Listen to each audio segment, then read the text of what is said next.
It may seem counterintuitive to use your eyes when you're writing music, but your eyes and your ears are more connected than you think. As a sound designer, my job is to pair music with visuals and to translate visual ideas into musical ones. Imagery can be a powerful tool for the imagination. It's full of clues, textures, reminds us of memories and feelings, and sounds.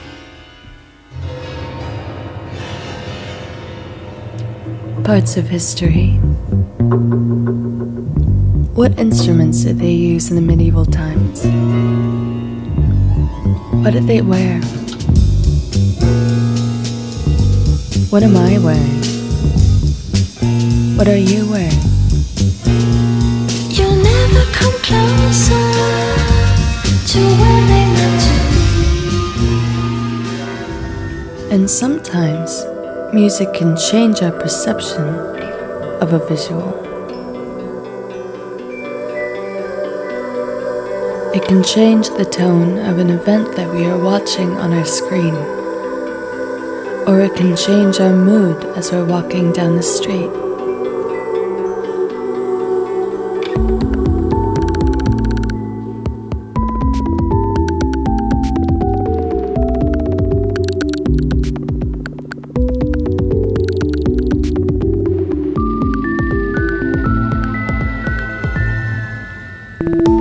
Perhaps something that could have been scary or stressful becomes whimsical.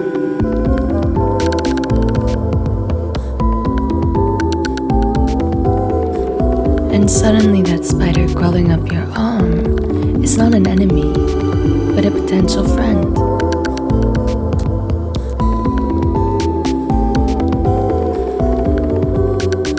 Person walking down the street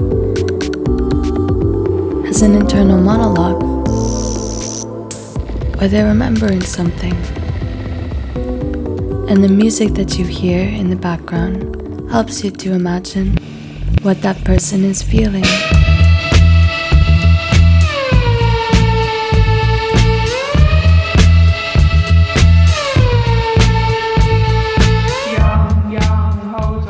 Can you remember the strangest dream that you ever had? What instruments would you use to compose a piece of music for it? This is a piece of music that I composed for Giorgio Armani. They never ended up using it.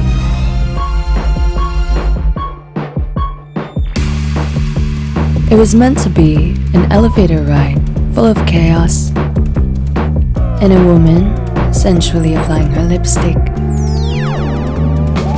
Mwah. The elevator is up and up and up and up.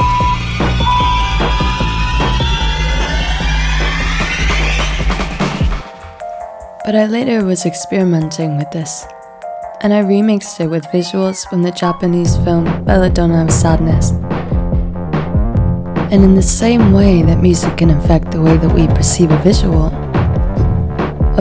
can also affect the way that we perceive music.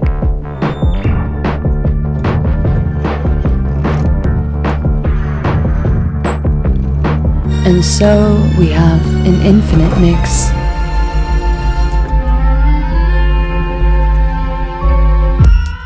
Another tool that we can use when writing music is connecting to our animal instincts. I realize that a lot of times when I'm listening to music personally, I'm thinking about specific animals. Reverbed vocals remind me of wolves howling, and sharp impacts remind me of the clang of sharks' jaws when they bite their prey. Observing motion in the animal world can be a great way for us to think about creating motion in our music compositions. There is a sense of interaction with the surrounding elements. Is the sound leaping? Does it stomp on the ground? Is it swimming underwater? Is it buried underground?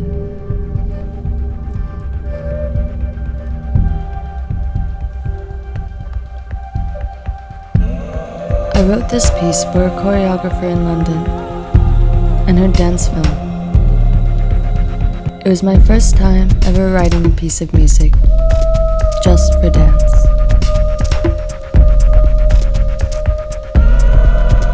During this process, I was focused on the visual element of movement. How do things move? What is our relationship to rhythm? The first sound that we ever hear as human beings is the sound of a heartbeat inside of our mother's womb. This is why we are so connected to rhythm. And the sense of rhythm and bass frequencies can provide us tremendous relaxation.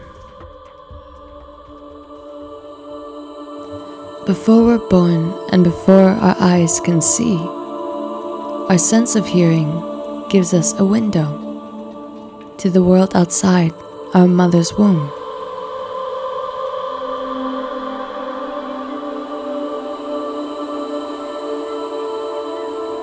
It is the interaction of these two senses that can help facilitate true creative combinations.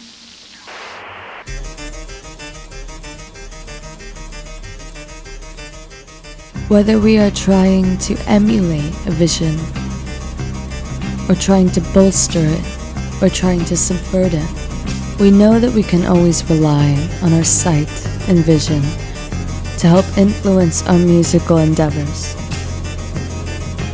So while we can write about feelings, memories, dreams, and emotions, relations,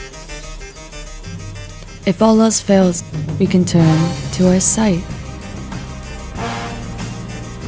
What I want you to think about is the infinite playground in which visuals and music mix. There's infinite possibilities around you, and it's up for you to decide how you play.